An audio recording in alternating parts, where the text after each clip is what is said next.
Bukan cuma meringankan beban belanja, malah membantu waktu masyarakat yang merayakan pengucapan syukur. Sahabat budaya masih di bulan pengucapan syukur ya, kebutuhan dapur meningkat, Kang. Apalagi masyarakat yang akan berpengucapan syukur. Nah, karena itulah kehadiran program pangan murah dari pemerintah ini jadi sangat dibutuhkan. Bukan cuma meringankan beban belanja, malah membantu waktu masyarakat yang merayakan pengucapan syukur, Kang. Dilansir KBRN Minahasa, pemerintah Kabupaten Minahasa sendiri baru-baru ini menyalurkan bantuan pangan murah sebagai langkah menjaga kestabilan harga, sekaligus menekan laju inflasi.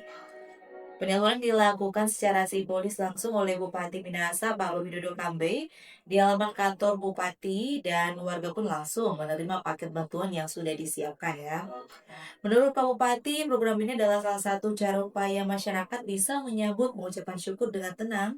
Dalam hal ini tidak perlu terlalu khawatir ya soal lonjakan harga.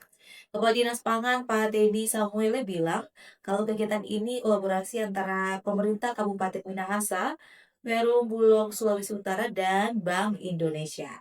Jadi semua pihak saling bahu membahu ya, menjaga pasukan tetap aman dan harga tetap terkendali.